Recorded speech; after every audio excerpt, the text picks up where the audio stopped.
नमो पिता जिनसे रचा शरीर, नमन करो गुरुदेव भगवान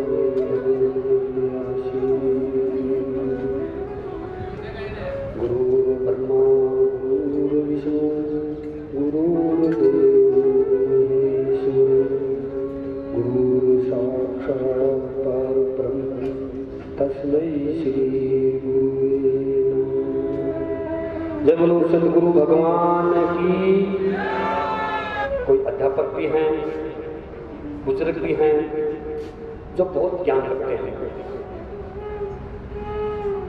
लेकिन आपने सभी सत्कर्म संसार में देखे हैं, लेकिन इन सब सत्कर्मों से ये विशेष अलग है। यहाँ की व्यवस्था, यहाँ का जो भी सिस्टम है इस सत्कर्म को लेकर के, वो अपने आप में अनूठा है, अद्भुत है और प्रभावी भी रहा है विगत 16 सालों से, जिसको परमात्मा ने सहर्ष स्वीकार किया है, ऐसा हम कह सकते हैं। तो विगत 16 सालों से हम ये सत्कर्म करते आ रहे हैं बिना किसी इच्छा के, निस्वार्थ भाव से।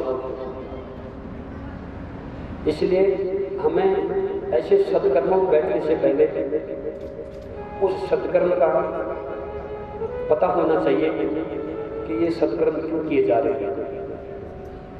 हम अंधे बढ़ करके नहीं बैठते हैं, लेकिन जहाँ कहाँ भी ये सत्कर्म होते हैं या आज तक हुए हैं, इतनी सी मेरी उम्र है, मेरे को देखने में प्राप्त हुआ है और मैंने कई युगों में जाकर शिरकत भी की है, लेकिन वहाँ का माहौल जिस प्रक्रिया का होता है वो एक अलग होता है, जो खाली एक धन एकत्रित करने के लिए वो सत्कर्म होते हैं।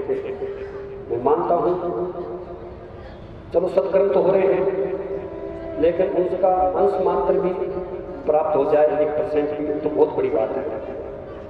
लेकिन यहाँ किसी प्रकार की ऐसी महिमा मंडल, ऐसे आपको किसी के अधीन रह करके, मायूस होकर के, निराश होकर के ये सत्कर्म नहीं करना पड़ता है।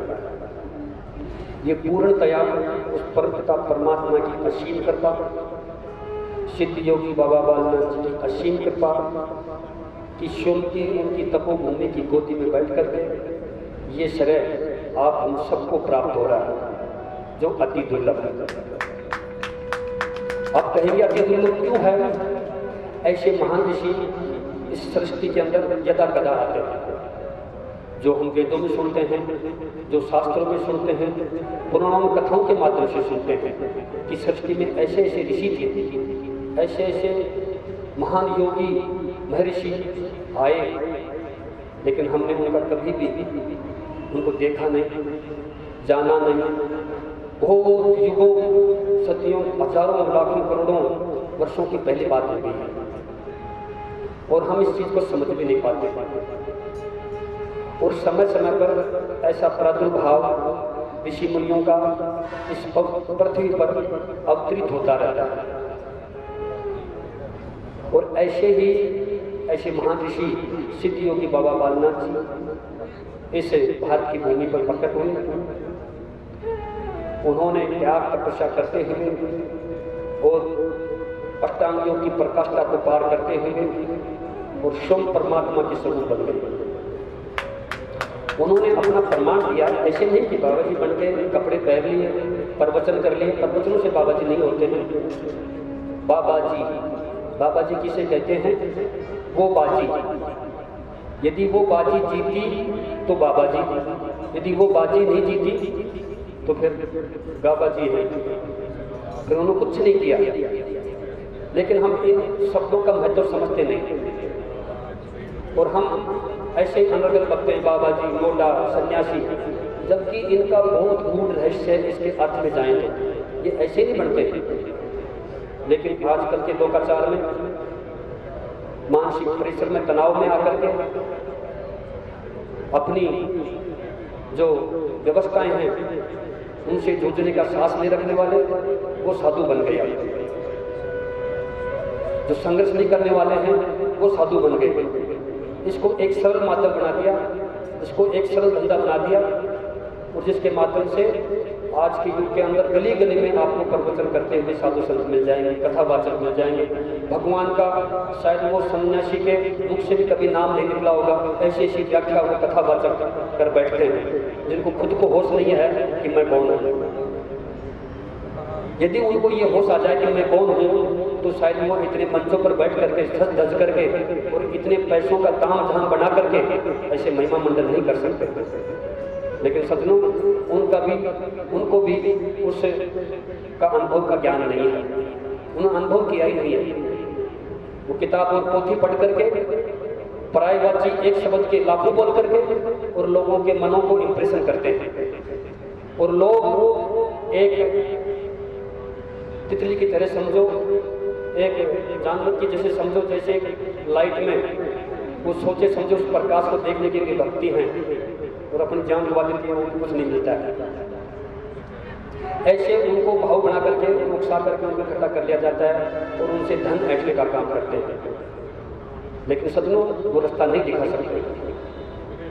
लेकिन इस महान सनातन संस्कृति की महानता है कि इसने समय समय पर अपने उस शक्ति का प्रादुर्भाव करके और इस संसार में उसको दिखाया गया है। और वो इन संतों के माध्यम से दिखता है, ऐसे योगियों के माध्यम से दिखता है, ऐसे ऋषियों के माध्यम से दिखता है जो त्याग और तपस्वी करके आते हैं। ऐसे ही संत महान सिद्ध योगी बाबा बालनाथ जी में प्रकट हुए, जो अपने दिव्य तप को करते हुए और दिव्य उस ज्योति के प्रकाश को प्राप्त किया और अपने 5 शरीर बना करके घूमते थे। और यहाँ भी समाधि ली, जयपुर में भी समाधि ली। ये प्रत्यक्ष में प्रमाण की जरूरत नहीं है, वो देखे गए हैं, वो कहानी किस्सा लेके नहीं गए हैं। इसलिए उनकी नजर, ऐसे संतों की नजर सर्वत्र रहती है और वो अपनी नजर में देखते हैं कि मेरा जो आत्मीय भगत है वो कहाँ पर है। उसको गुरु मंत्र की आवश्यकता नहीं होती है।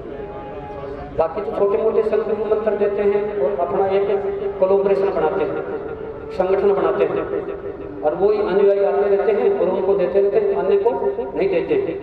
वो संकुचित विचार के होते हैं।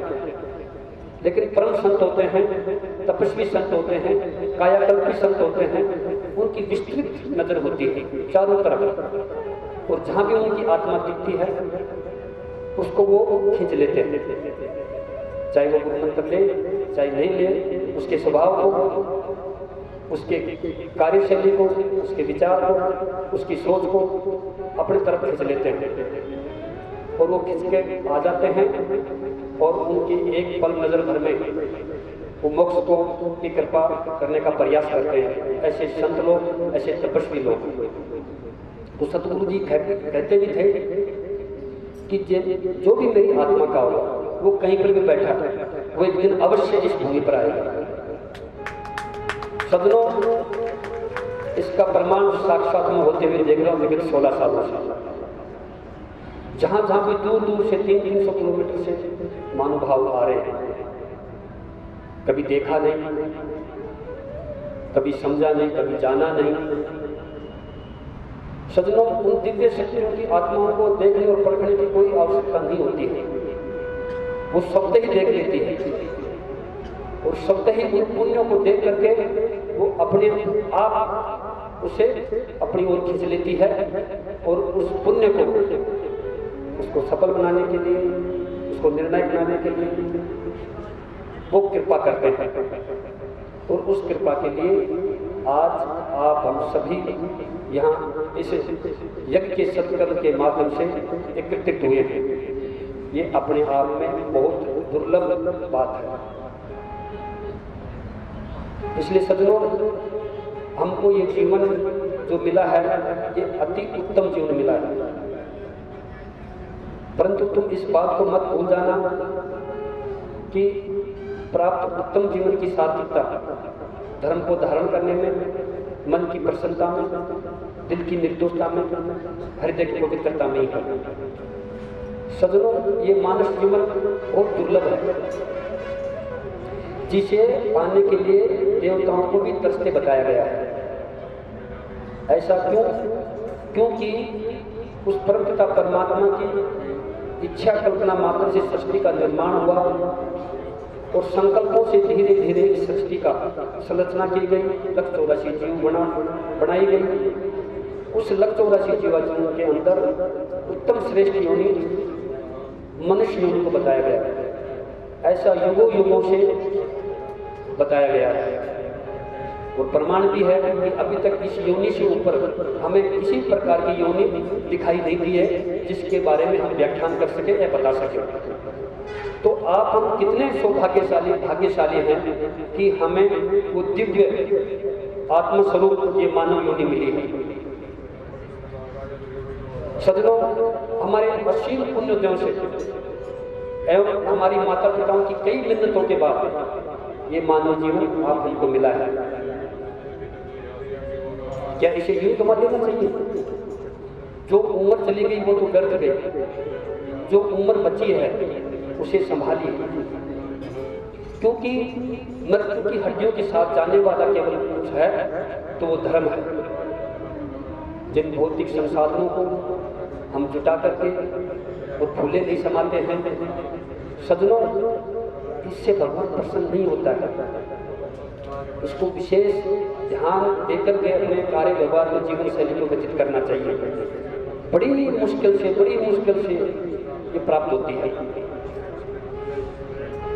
और देवता इसलिए तरसते हैं कि जीव इसी मनुष्य योनि में आकर के अपनी आत्मा का कल्याण कर सकता है। अन्य योनियां इस धरती पर जो भी हैं, इस मनुष्य को छोड़ करके वो अपनी आत्मा का कल्याण नहीं कर सकती। केवल उनको भोगने के सिवाय, भुगतने के सिवाय उनके पास कोई चारा नहीं होता। सज्जनों, जिन भौतिक संसाधनों को हम इकट्ठा करके फूले नहीं समाते हैं, ये सब एक निमित्त मात्र जीवन निर्भर करने के लिए साधन है। सिर्फ ओनली साधन अपने उपभोग के लिए, अपनी शारीरिक पूर्ति करने के लिए, लेकिन ये आत्मा की पूर्ति नहीं कर सकते और नहीं करती है। तो सज्जनों, जिन साधनों को हम जीवन की पूर्ति के लिए करते हैं, ये साधन तो सभी जीव करते हैं। कीट पतंगे, कीड़े मकोड़े पेट भरने के लिए तो सारे कार्य करते हैं। उनको आप नहीं पूरते, हम नहीं पूरते, उसको परमात्मा पूरता है। लेकिन अपने लिए क्या क्या नहीं किया जाता संसार के अंदर, फिर भी हम दुखी पाते हैं। वो इसलिए पाते हैं कि हम जिस चीज के लिए उत्पन्न हुए हैं या हमारा जन्म हुआ इस मानव योनि में, उस परमपिता परमात्मा को प्राप्त करने के लिए हुआ, उसको पहचानने के लिए, उसे जानने के लिए हुआ है। और नॉर्मल जीवन निर्वहन करते हुए, साधनों का उपभोग करते हुए, सांसारिकता का अच्छे बुरे सत्कर्म करते हुए और मोक्ष प्राप्त करने के लिए ये सत्कर्म इस मनुष्य योनि को प्राप्त हुआ है। अद्भुत, अनूठा,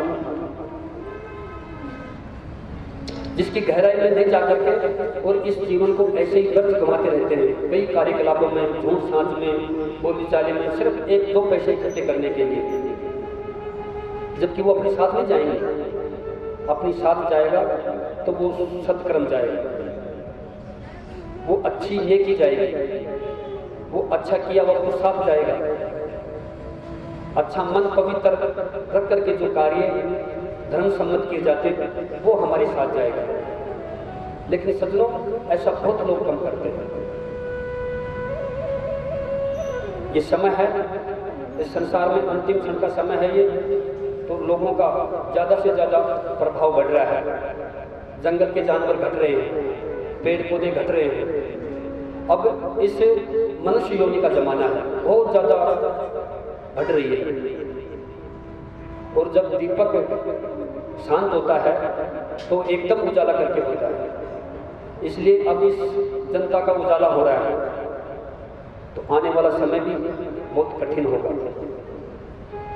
हमें इन चीजों को समझ करके परमात्मा रुच नहीं हो और इस सृष्टि को बरकरार रखे, इसमें किसी प्रकार का कोई दुख दुविधा ज्यादा भयंकर ऐसी नहीं आए कि हम ठगे महसूस करें।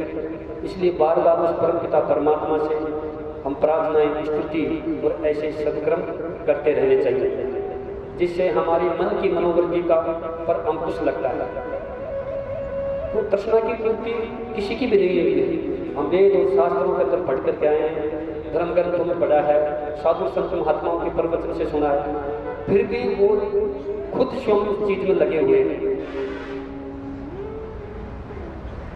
तो प्रवचन का मतलब दूसरों के वचन, ये दूसरों के लिए स्वयं वचन नहीं होते हैं। स्वयं वचन होते हैं तो शायद वो जो प्रवचन कर रहे हैं वो उनमें भी दिखते, लेकिन ऐसा प्रभाव हमें देखने को नहीं मिलता है। ये सबसे मोटी कमी आज के समय में होती जा रही है।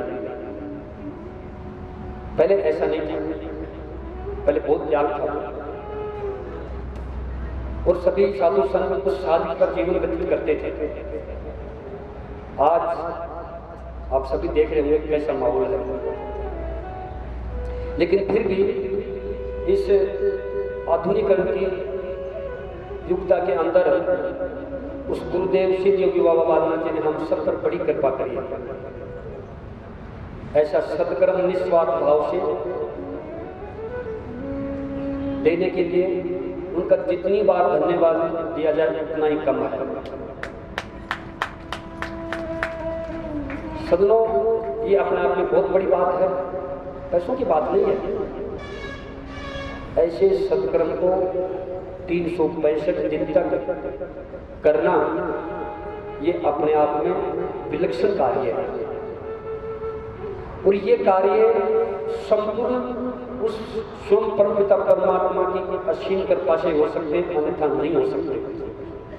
तो आप हम सब पर इतनी बड़ी कृपा उस परमपिता परमात्मा की कि वो इस घोर कलिकाल के अंदर भी आप हम सब पर इतनी बड़ी कृपा कर रहे हैं और कहां से चल करके कहां इस पुण्य को प्राप्त करने के लिए आए हैं।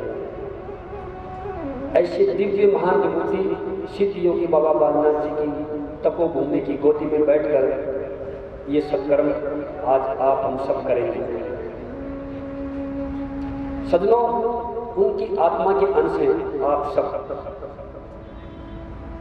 इसी वजह से उन्होंने कृपा करी है, बिना किसी भेदभाव के, बिना किसी छुआछूत के, बिना किसी अमीरी गरीबी के।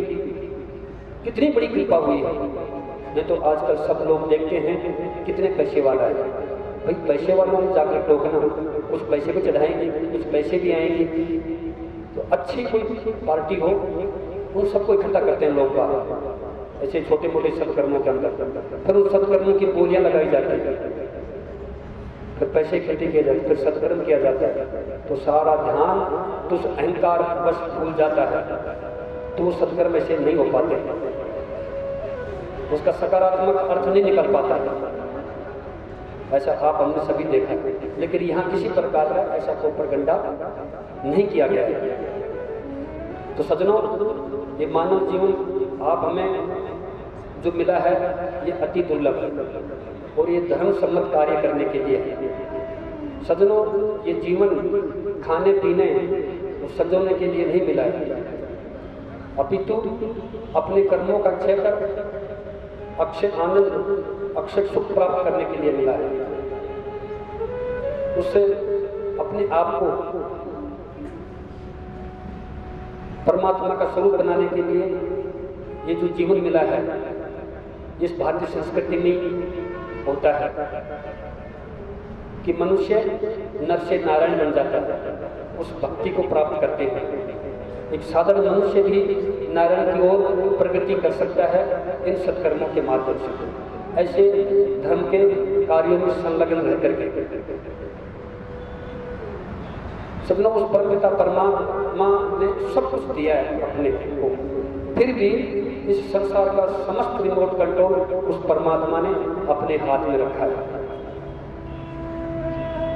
पतंग भले ही हमें आसमान में उड़ती हुई दिखाई देती है, लेकिन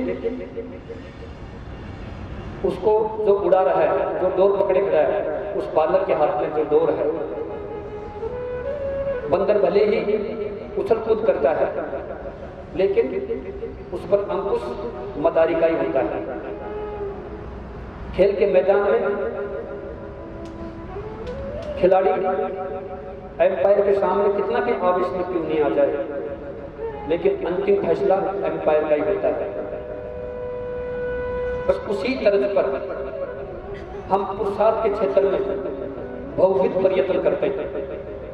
हम अनेक सत्कर्म करते हैं, अनेक धार्मिक क्रियाक्रम करते हैं अपने पुरुषार्थ को निर्णायक बनाने के लिए, लेकिन उसके पुरुषार्थ को निर्णायक बनाने का अधिकार कर्म सत्ता ने अपने हाथ में रखा है।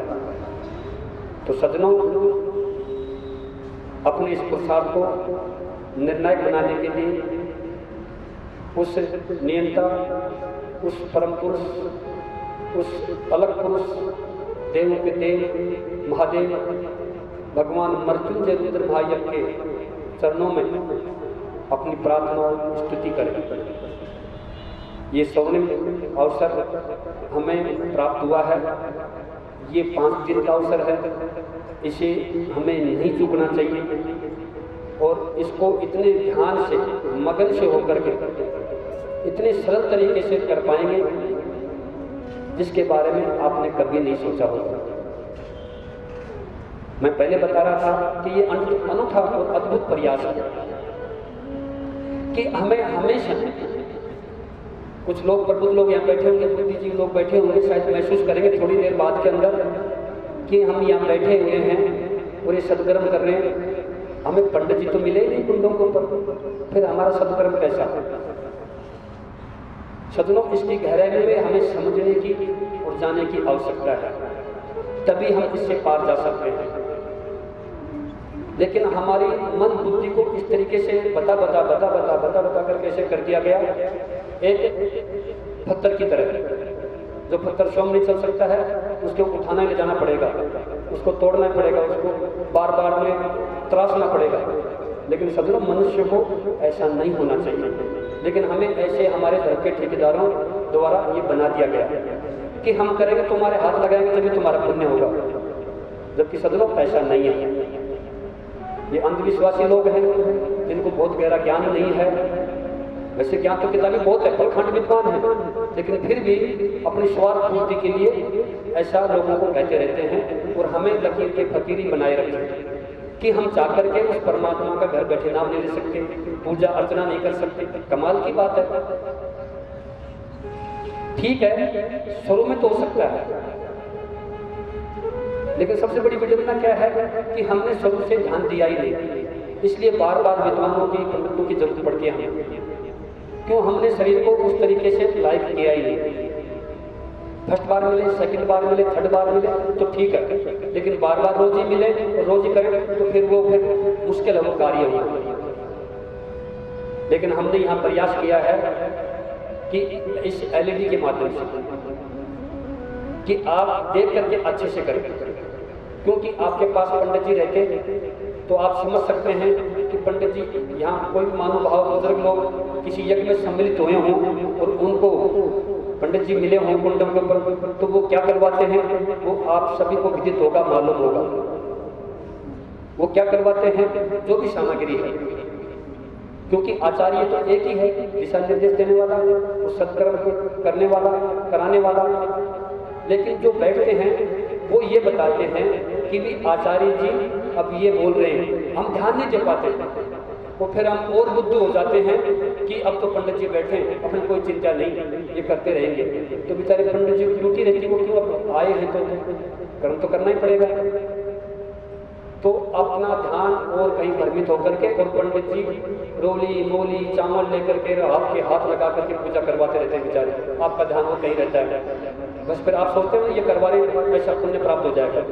सज्जनों, ऐसे मिलता तो शायद आपका हमारा यहाँ आज बैठना नहीं होता, वो पैसे वाले बैठ पाते हैं, हरपति घरपति उस परमात्मा के उस सत्कर्म को कर पाते। लेकिन सज्जनों ऐसा नहीं है, सब उस चीज को कर सकते हैं। अब ये देखिए, चलो इस धर्म को परमात्मा को प्राप्त करने के लिए ऐसे धर्म कर्मों के लिए तो बार बार ये लकीर घेर दी गई।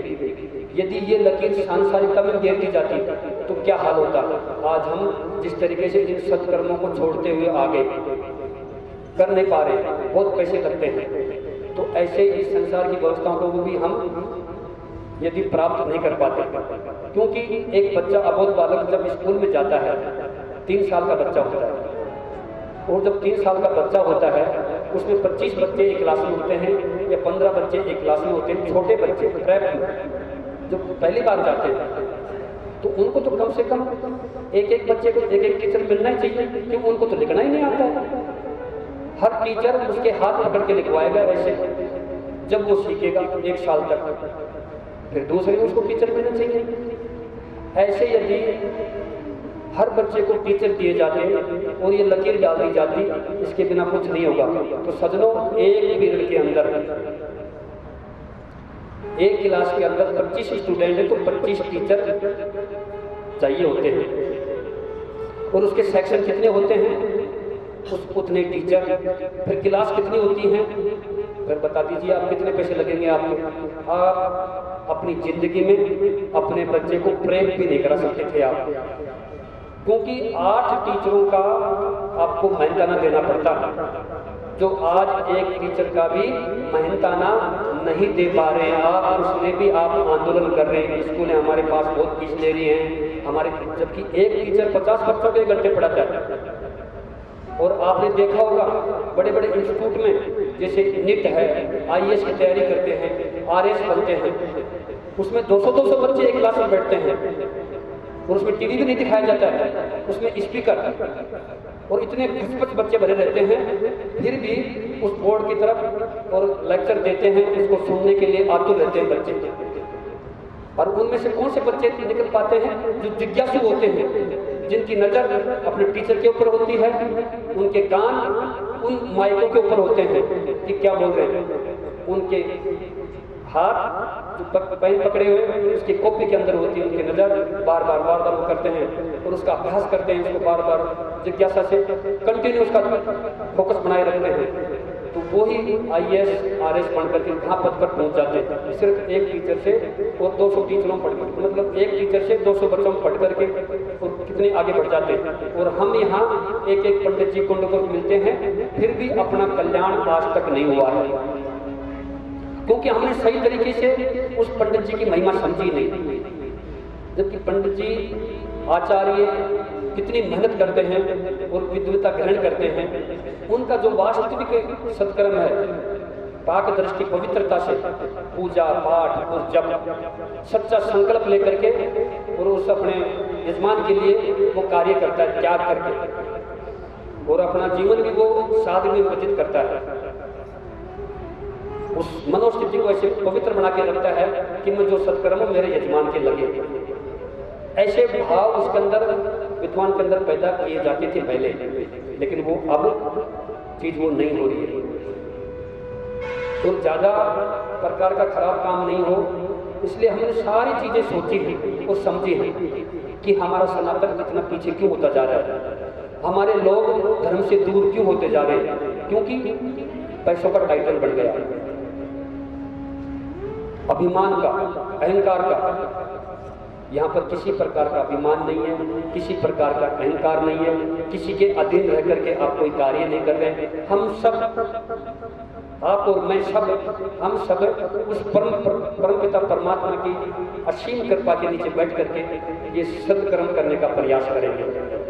इसमें किसी प्रकार का दिल और दिमाग में ऐसा नहीं ले, ये उनका सत्कर्म है, उसको हम ग्रहण कर रहे हैं, ये उसका नहीं है, ये अपना सभी का स्वयं का आत्मा का ये सत्कर्म है। ऐसा भाव लेकर के कि हमें बहुत मुश्किल से ये सत्कर्म प्राप्त हुआ है, जो इतनी दूर चल करके इतनी अच्छी व्यवस्था में, इतने निस्वार्थ भाव से, इतनी विस्तृत कृपा के माध्यम से हमें सत्कर्म मिला है, हमें इसे नहीं चूकना चाहिए।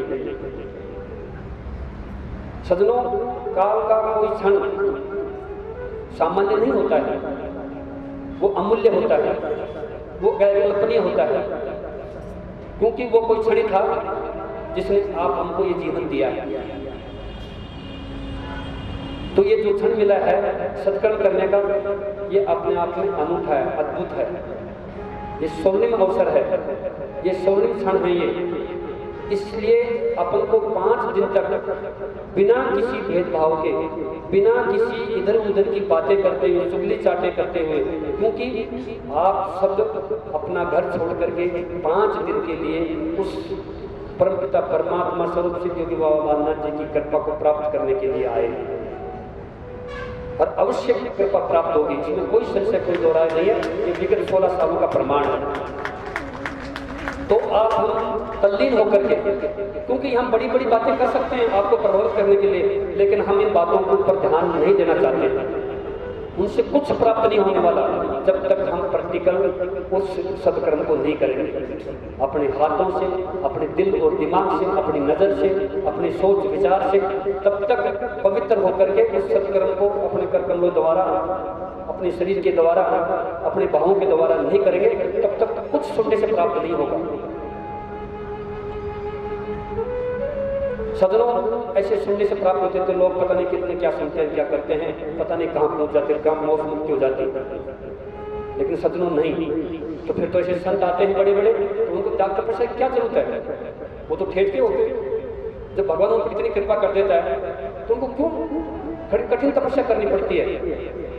लेकिन उनकी कठिन तपस्या, हार्ड भक्ति का प्रताप ही है जो हमें पल भर में सिर्फ धोख देने मात्र से, एक नजर मिलने मात्र से कुछ प्राप्त हो जाती है प्रक्रिया। तो सदनों ऐसे महान सिद्ध योगी की गोदी में, की तपोभूमि की गोदी में बैठ करके इस सत्कर्म करने का अपने आप सभी को एक अद्भुत सौभाग्य प्राप्त हुआ है। सदनों आप सभी 5 दिन कम समय में ज्यादा से ज्यादा भक्ति भाव श्रद्धा को जागृत करके इस सत्कर्म को करने का प्रयास करेंगे। आप लोगों को किधर तरफ ध्यान नहीं देना है। आपके पंडित जी, सबके पंडित जी एक है, जैसे परमात्मा के लिए सब एक हैं और सबके लिए परमात्मा एक है।